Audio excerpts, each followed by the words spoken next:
ఎవరి గురించో మనం ఎందుకు ఆలోచించాలి? మైత్రిని గదిలోకి తీసుకెళ్ళు.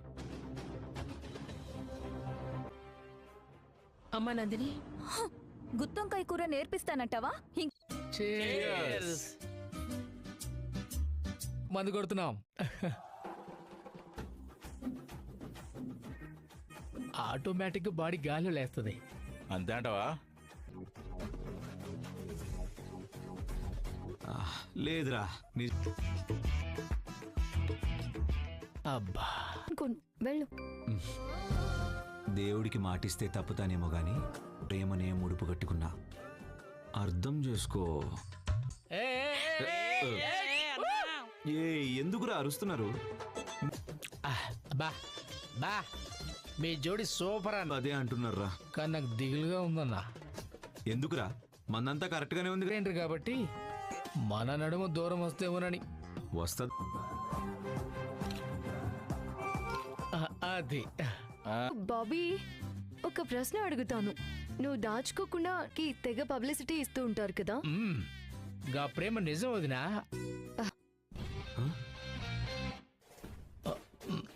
నా వైపు చూడండి. నన్ను ఎప్పుడైనా తిట్టాడా లేదా? ఈ చికెన్ వదిన అరేంజ్ చేసింది కదా. కరెక్ట్ గా చెప్పా. రే నిన్ను. నమ్మకంగా నిజం చెప్పాలి. ఏమంటారా? గప్పుడే మా బంధాన్ని 2 ముక్కలు చేస్తారా? నీ అన్న నువ్వు చెంపదెబ్బ కొట్టినావు చూడదునా? ఓ, అప్పుడు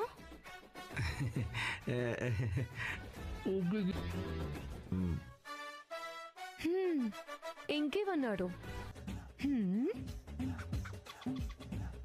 నువ్వు నేను తలుచుకుంటే మడత పెట్టి జేబులో పెట్టుకుని పోతా. అంత మామూలు కుడతా అనుకున్నావా? తొక్క తీసేస్తానన్నాడు వదినా.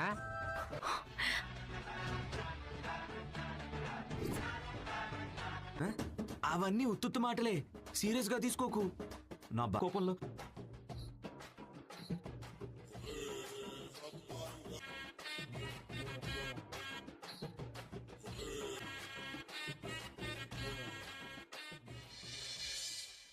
దానివి కాదు, చుట్టూ మేమంతా ఉన్నాం. ఇంకా దిగులుగా ఉన్న నన్ను మా ఇంటి దగ్గర దింపే పెడుతున్నావని ఎవరన్నారు? ఒక గంట చుట్టం చూపుగా ఉండొచ్చు. రా ఇల్లు కాదు, ఎక్కువగా ఆలోచించుకో.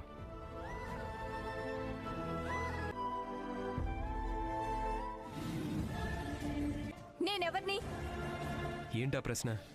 నేను నీకేమైతాను? నన్ను అడగాల్సిన పని లేదా? అడగకపోతే ఏమైతుంది? తప్పేం మాట్లాడుతున్నా? నాకు విలువ ఇవ్వనప్పుడు అడగడంలో తప్పే ఉంది. నువ్వు పోయి రూమ్ సర్దడం అవసరమా? తను చేసుకోలేదా?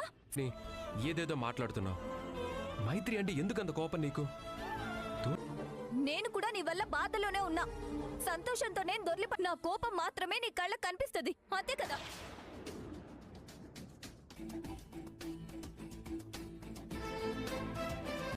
ఎక్కడికైనా పోతా, నీకెందుకు చెప్పు? తిన్నావా, పన్నావా, మందులేసుకు. ముహూర్తం పెట్టేంత వరకు నా చుట్టూ తిరిగి పొర్లు దండాలు పెట్టావు. ఇంట్లో పెద్దగా పనేమీ లేదు, ఇంటికి రాకపోయినా పర్వాలేదని చెప్పడానికే నిన్నాపే. సడన్ గా నువ్వు మాట మారుస్తావేంది? ఈ రోజు కుదరదులేరా, కారణాలు నీకెందుకు? బామ్మ బుద్ధి. లేరా లేరా, పైట్లే. అయ్యయ్యో మర్చిపోయినా. నీకు రాత్రి విషయాలు తప్పితే సత్యం తీసుకుని బయలుదేరు. ఆ మహారా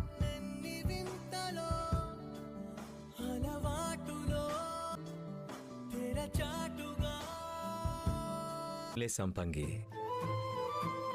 రాత్రికి పెట్టిన ముహూర్తం మొక్కల్లో లేడు.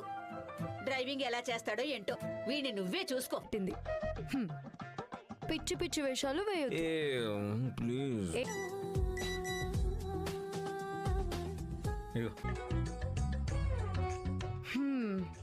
మా ఆర్డిఎక్స్ గ్యాంగ్ గ్రూప్ అత్తగారి పెళ్లికి పిలిచిన రిప్లై ఇచ్చి బయలుదేరదాం. శోభనానికి పిలవాలా? ఎదిగో వచ్చేసింది చెప్పడానికి. నా గ్యాంగ్ కి లీడర్ని, అది మర్చిపోకండి. రిప్లై వచ్చింది. స్టామినా మాకు తెలుసు తల్లి, అందుకే శోభనం గదిలో కాస్త పద్ధతిగా ఉండు. బావగారిని భయపెట్టుకు, బెదిరిపోతాను. నేను మీ బావగారితో గుడికి వెళ్తున్నాను. ఇది ఆర్డిఎక్స్ గ్యాంగా తొట్టి గ్యాంగా? ఓయ్, మా గ్యాంగ్ ఏమైనా అన్నావంటే ఇగో ఈ బ్యాగ్ పట్టుకో. నీకు అంత బిల్డప్ ఇస్తుర్రు, కాలేజీలో నువ్వు అంత తురుము కాన్వా? మరి అబ్బో, నేనప్పుడు ఒక్క లుక్ ఇస్తే చాలు నన్ను దక్కించుకోవడం అంటే మామూలు విషయం కాదు. కటౌట్ కున్న వాల్యూ అది. కత్తి పడితే జాల మీద పడితే శాంతలక్ష్మి. అంతేనా? మస్తు షేడ్స్ ఉన్నాయి నీలో, శృతి హాసన్. ప్రేమించింది నువ్వు, పెళ్లి చేసుకోవాల్సి వచ్చింది నేను. ఏంటి నువ్వు చెప్పిన జోకు యాదికొచ్చింది. జోకా? తప్పకుండా చెప్పినావు చూడు. కత్తి పడితే ఝాన్సీ లక్ష్మి దగ్గర దగ్గర గట్లనే ఉంది. ఏమో అస్సలు వద్దనుకున్నా మళ్ళీ మళ్ళీ అదే యాదకొస్తుంది. కాదు, శోభనం క్యాన్సిల్ చేస్తా. ఆ పోకిరిగాడు నీ భార్యని కావాలని డాష్ కొట్టి వెళ్ళాడు.